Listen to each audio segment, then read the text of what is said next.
gente, tudo bem? Eu sou Gi Pavan, sou personal trainer. Eu atendo aqui em Brusque de forma presencial e tenho também a minha consultoria online, que é o Treino da Liberdade. Sejam todos muito bem-vindos ao programa da Gi. A Gi tá aí. Vamos falar de saúde, de bem-estar, dessa conexão maravilhosa corpo, mente e alma, do quanto você, mulher, é linda, o quanto você é especial, homem também. E eu estou aqui para trazer entrevistas, bate-papos, a receitinha da Nutri, a conversinha daqui e dali. Você não vai ser doido de me deixar falando aqui sozinha.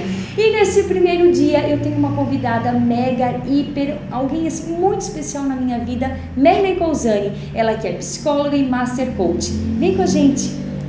Oi, gente, tudo bem? Começando então o programa da Gi, a Gi tá aí. Tudo bem com vocês? Eu estou aqui com uma convidada muito especial, Merley Cousani, sócia da Results. Ela que é psicóloga formada em 2004, atua como coach há mais de 10 anos no mundo que às vezes as pessoas 10, 20 horinhas se consideram coach, e ela está aqui para contribuir com o que eu falo sempre que eu trago para os meus alunos sobre saúde, aliado corpo, mente e alma. Merley, seja muito bem-vinda. Obrigada por estar aqui. Então, gente, vamos à primeira pergunta? Calma que não é game show, né? Vamos por partes. Falando então dessa integração corpo, mente e alma, por que algumas pessoas conseguem ser fitness, conseguem manter uma rotina de treino, conseguem se alimentar muito bem, levantam sábado, domingo cedinho, e tem aquelas outras que o negócio não vai, o negócio não flui, que não consegue treinar, começa, para. O que a psicologia pode dizer disso, até o próprio coach?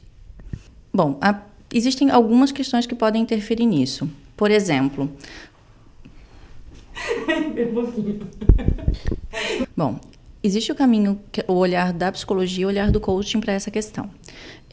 São atuações muito diferentes, né? O coaching vai trabalhar com a questão comportamental disso. Então, ok, temos um foco, temos um objetivo, vamos traçar as metas, vamos buscar recursos e ferramentas para poder atingir esse objetivo, certo? Que seja emagrecer 5 quilos, que seja 10 quilos, que seja melhorar a qualidade de vida, enfim.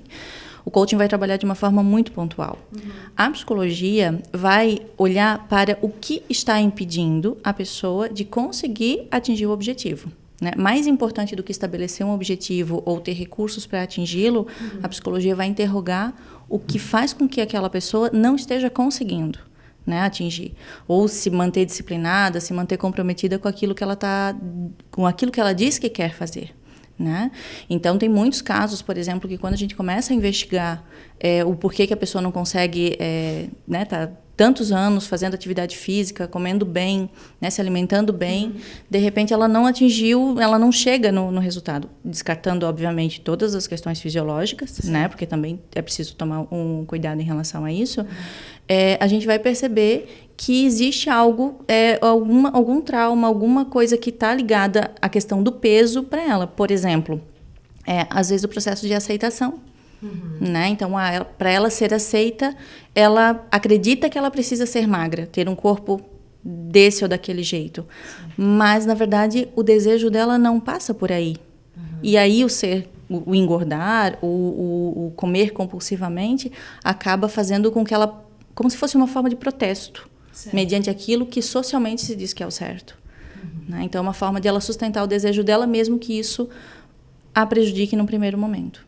Certo, e eu até posso contribuir de uma forma assim, o que aconteceu comigo. Em 2005, eu fui pela primeira vez uma nutricionista e ela me pediu para anotar tudo aquilo que eu comia.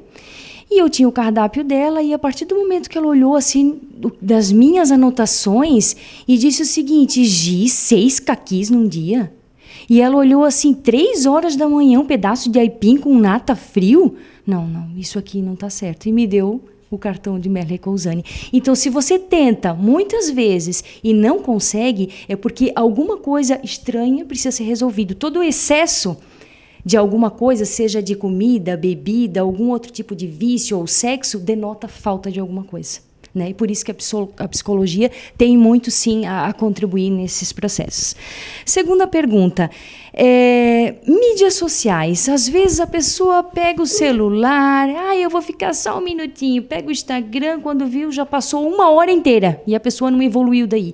E no mais, ela estava se sentindo bem, começou a olhar, meu Deus, que felicidade alheia, meu Deus, e sai um caco. Por quê? Ela está vendo o corpo da outra pessoa e está desejando o corpo da outra pessoa. O que a gente poderia falar a respeito de autoestima?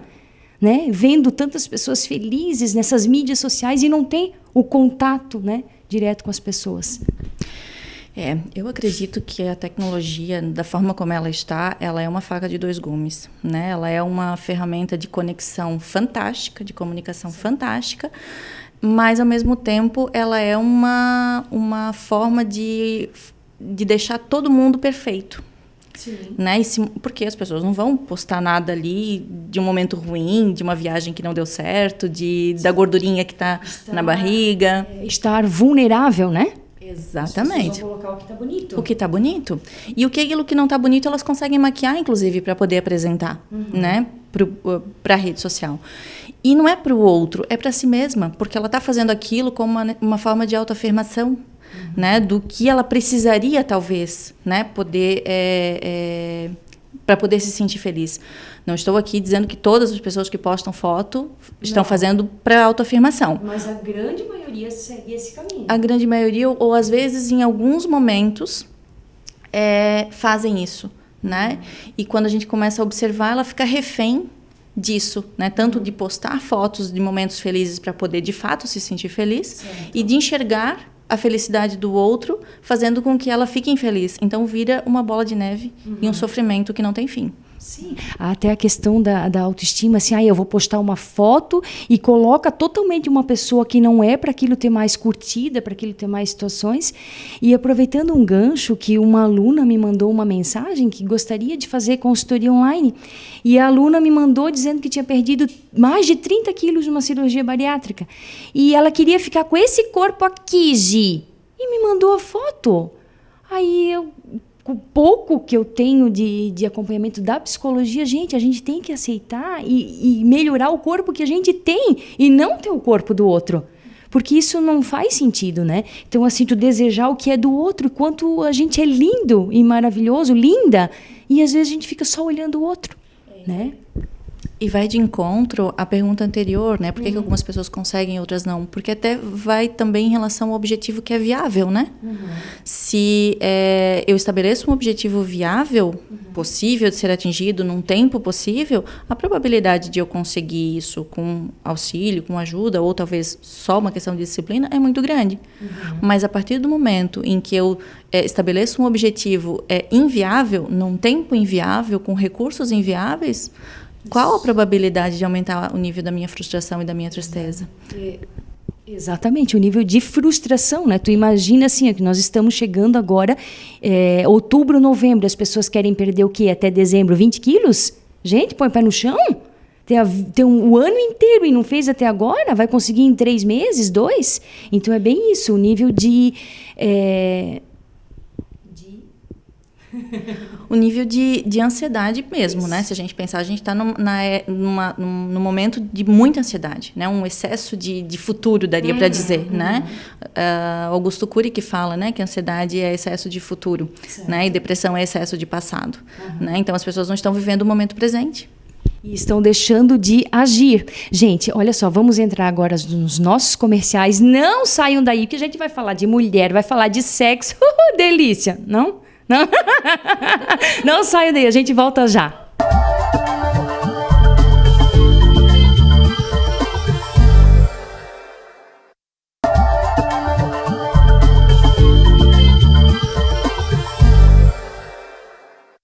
Voltamos então com o programa da Gi, hoje com Merle Cousani, psicóloga formada em 2004, coach há mais de 10 anos. E falando então, né, Merle, a respeito das mídias sociais, de que maneira elas afetam a questão da autoestima, como a gente estava conversando, de que as pessoas precisam dessa validação de postar uma foto e ter muitas curtidas e se frustram quando não tem? Como que funciona isso? Então, o que a gente observa, né, é que como a gente falava no bloco anterior, a questão da tecnologia ser essa faca de dois gumes, porque as pessoas estão postando sobre a vida, elas querem falar sobre si, elas querem se expor, obviamente, dos momentos felizes delas, e muitas delas num estado que a gente pode considerar até de dependência da rede social, né, tanto que já tem casos de tratando isso como uma dependência equivalente a uma dependência química, né? Que esperam as curtidas. Sim. Né? Então, postam e ficam monitorando quantas curtidas aquele vídeo, aquela foto, aquela publicação vai despertar nas pessoas que a seguem. E vejo isso no consultório com bastante frequência, infelizmente, um sofrimento psíquico dessa curtida que não vem, né, dessa validação social que não vem. E por mais que venha, né, vem 100, ela quer 200, vem 200, ela quer 300, vem 300, ela quer 500. Né, mas não vem na verdade, aquela que ela espera nunca vai vir. Que é da ordem do reconhecimento que ela quer interno. O autorreconhecimento. Né, a validação por ela própria. Esse nunca vai vir na rede social. Né? E é esse o trabalho que a gente faz no consultório, buscando entender esse movimento que ela faz, dessa validação, dessa publicação, esperando essa validação, para entender que mecanismos atuam aí, né? Para a gente poder, então, trabalhar e poder minimizar essa necessidade. Uau, a psicologia assim, é uma área fantástica, eu fico admirada, principalmente com o trabalho da Merle, porque é olhar o ser humano por dentro. Às vezes aquela pessoa que faz barulho demais e, enfim, ela está escondendo alguma coisa, né? Então, assim, esse reconhecimento vem da pessoa em si, e não daquela outra pessoa tá curtindo e fulano curtiu e tal. Mas é uma prisão isso, literalmente, né? Então, né? Continuando aqui, o que nós vamos falar então de mulheres, Merle? Meu Deus, nós mulheres, assim, mães, donas de casa, enfim, que tem casa, que tem marido, que tem filho, aquela correria, o que a mulher deve fazer para não surtar, para não despirocar? Tipo assim, para manter uma saúde mental em dia, dizer, uau, eu sou demais, mas mantendo todas essas situações em dia. Fala, Merle. Olha, honestamente, eu acredito que o grande problema das mulheres da nossa geração é acreditarem que tem que estar demais o tempo todo, que tem que dar conta de tudo o tempo todo, né? Que tem que ser uma boa mãe, tem que ser uma boa esposa, tem que cuidar da casa, tem que trabalhar muito bem, tem que ser uma boa profissional, tem que ter tempo de brincar com os filhos, tem que ter tempo de ir para a academia, tem que ter tempo de ir para o salão. E como dar conta de tudo isso? Despiroca mesmo, se achar que tem que dar conta de tudo isso. Vai surtar. Sim. Né? Porque, e aí volta o assunto das redes sociais, porque as redes sociais projetam isso de que realmente a gente tem que dar conta. Recente eu vi um vídeo numa rede social sobre como voltar a ter o abdômen, né, 40 dias depois da gestação, né, depois do parto.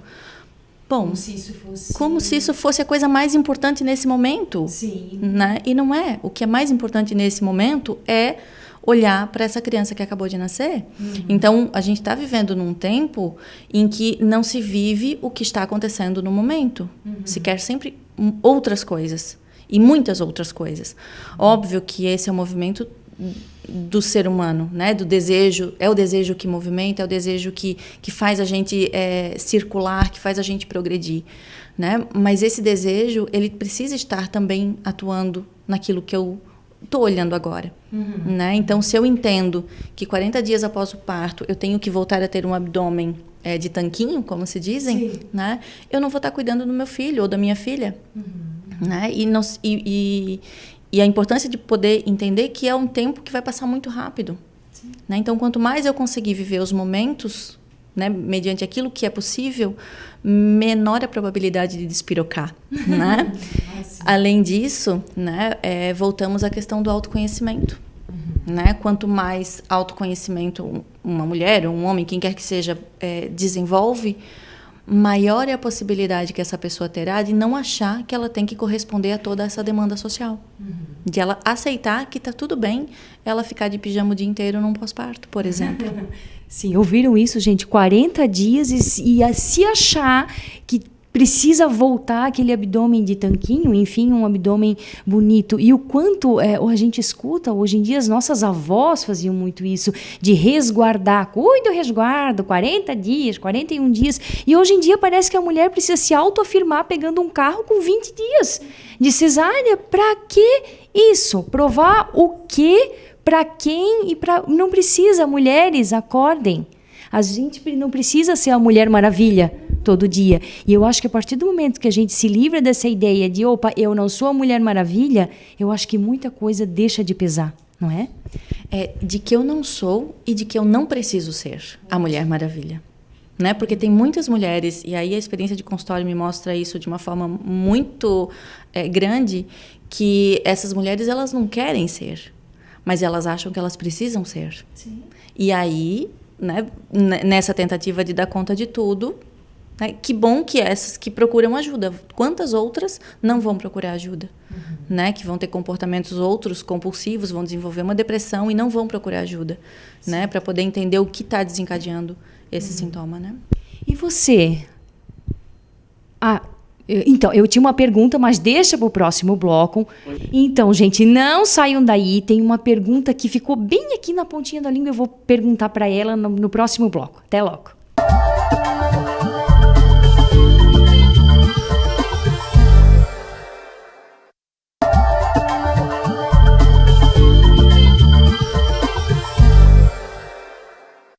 Oi, gente, estamos voltando então, Merley do céu. Continuando o assunto ali de depressão, a mulher então que resolve se resguardar, que é o mais certo do período de pós-parto, mas como que a gente pode prestar atenção para essa mulher? No sentido assim, ó, de que do pós-parto ela está apenas se resguardando ou ela pode estar numa depressão pós-parto? Eu vejo como uma situação bastante delicada. A linha é muito tênue do que divide um estado deprimido ou de uma depressão, né? Eu percebo que as mulheres que respeitam o período de resguardo, que respeitam esse movimento de querer ficar mais quietinha, de querer ficar mais envolvida com o seu bebê, sem muita interação com as outras pessoas, sem querer sair muito de casa, essa pode ser percebida como estando depressiva, mas possivelmente é esta que está conseguindo lidar com o período de uma forma mais tranquila, porque ela está respeitando a necessidade do momento, exatamente. Aquela que fica com 15 dias se preocupando quando a vida dela vai voltar ao normal, né? Essa pergunta já é um indício, né, de uma possibilidade de desenvolver um quadro depressivo, porque ela não está vivendo aquilo que a gente falava no bloco anterior, ela não está vivendo o momento. Ela está querendo que aquilo acabe logo para ela voltar para a academia, para ela poder voltar ao trabalho, para ela voltar a sair com o marido, com as amigas, enfim. Né? E não que isso seja errado, não, hipótese nenhuma é errado, mas tudo a seu tempo. Né? Entre o remédio e o veneno, que muda é a dosagem, né? Essa coisa, exatamente, a gente não pode pensar assim, a mulher engravidou e daí ela assim, eu tô meio gordinha e coisa, quantos anos tem teu filho? 18. Não, peraí, tem o tempo da vida voltar ao normal. Só que é preciso respeitar o momento de fragilidade, né? E com certeza, avistou alguma pessoa que tá com algum comportamento diferente, principalmente a depressão. Acho que o tripé da depressão, tu podes falar melhor que eu, Merley, em muitos casos a medicação, a terapia, sem sombra de dúvida, e depois o exercício físico, que esse, nossa, é a serotonina e a endorfina que vai garantir a pessoa se levantar, não é isso? Isso mesmo. E claro que isso tudo feito com bastante cautela, né? Porque assim, o exercício físico ele é fantástico para poder ajudar nessa autoestima. Lembrando, né, que não necessariamente precisa ser o abdômen tanquinho, né? Mas com o objetivo de se resgatar, o objetivo de se reencontrar. Né? Então, a atividade física, de uma forma, né, bastante tranquila, né, e dentro da possibilidade que essa mulher tem, vai ser extremamente agregador. Sim, com certeza. Olha só, Merley, nós estamos então no Outubro Rosa. O que que significa essa questão assim, o setembro amarelo, o outubro rosa, vem depois o novembro azul? O que alerta traz isso? É um sinal? O que a gente deve prestar atenção agora? Enfim, é uma opinião pessoal isso, né? Eu vejo que esses movimentos, eles são importantes porque é uma forma de chamar a atenção, né, para as pessoas. Nessa era da tecnologia, das redes sociais, de tudo muito pronto, tudo muito disponível, a gente está, ao mesmo tempo que estamos conectados o tempo todo e a todo mundo, se quisermos, a gente não está conectado a ninguém, nem a nós mesmos. Então, esses movimentos, né, essas campanhas que são feitas, eu vejo como uma forma de chamar a atenção para a pessoa, para o indivíduo, né, no intuito de prestar realmente atenção no que está acontecendo com essa pessoa. Né, no momento que, né, estamos agora entrando no Outubro Rosa, particularmente eu entendo que esse olhar que a mulher precisa ter sobre si não é só para a mama. Né? Ali talvez, né, pensando no Outubro Rosa, é um caminho, né? É o começo do caminho para ela poder se olhar tanto fisicamente quanto psiquicamente, né? Porque o que está acontecendo com essa mulher? Quem é essa mulher? Né? Como que ela se vê na idade em que ela está? Ela se reconhece? Ela está satisfeita com o que ela construiu até aqui? Né? Eu vejo assim, quanto que às vezes a gente, com a correria do nosso dia a dia, eu acho que o tempo ficou como uma culpa, como uma desculpa já pronta. Eu não tenho tempo, eu não tenho tempo.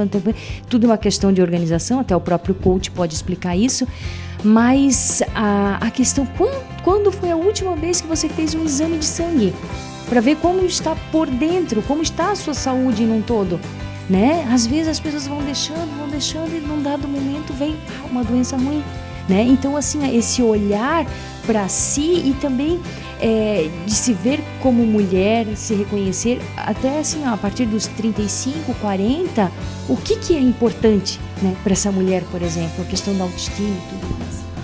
Eu acredito muito, claro, né, sou suspeita para falar, mas acredito muito que o trabalho da psicologia, da psicanálise é fundamental para aumentar esse nível de autoconhecimento, né, para que essa mulher de fato se empodere, né, porque o empoderamento não está numa questão de poder em relação ao outro, mas está numa questão de poder em relação a si mesma, né, de saber sobre si, né, de poder reconhecer suas fragilidades, de reconhecer suas fortalezas e poder agir em torno disso.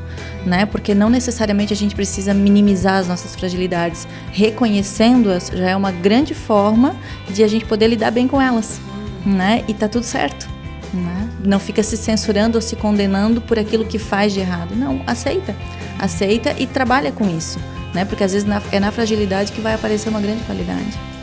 Perfeito, é aquilo que eu também costumo dizer para os meus alunos, não é tu ser melhor do que o outro, é tu ser melhor na tua versão. Tipo assim, aquilo que tu não conseguias fazer, por exemplo, tomar 2 litros de água por dia, tu não conseguias fazer exercício, vai anotando ali o que tu consegues fazer, a alimentação. Então não é melhor que o outro, é melhorar a sua versão. E tudo bem, se uma hora dá certo, outra hora não dá, o importante é não desistir, né? Gente, eu quero agradecer muito a presença da Merle. Eu acho que assim é uma pessoa muito especial na minha vida. Tu sabes o quanto eu sou grata por ti. E assim, que ela finalize com uma frase, enfim, uma mensagem para as pessoas que estão nos seguindo, as pessoas que estão nos ouvindo, e dizer assim, o quanto a psicologia é importante na nossa vida. Basta a gente se conhecer, reconhecer. Eu só não vou chorar porque fica feio, eu acho. Bom, para mim foi uma grande honra ter sido convidada para participar do teu primeiro programa. Certamente vai ser um sucesso, acredito muito nisso. E gostaria de deixar como um recado, né, para as pessoas olharem para si, né, quando, principalmente pensando nas redes sociais, cuidado com o que vão postar sobre si, cuidado da forma como vão se expor, cuidado com aquilo que esperam daquilo que se expuseram em relação ao outro. Porque ali elas, né, está sendo exposto algo que talvez não era para ser exposto, era para ser exposto para si mesmo, né? Então, tomar cuidado com aquilo que está sendo posto, né, e olhar para dentro.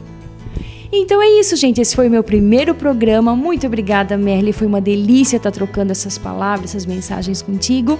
E eu espero vocês para o próximo programa. Agita aí, tem muita coisa aqui na cabecinha. Daqui a pouco vai estar tudo para vocês. E a minha frase de sempre é: cuide-se, saúde, o seu bem mais precioso. Um beijo, fiquem com Deus. Até mais.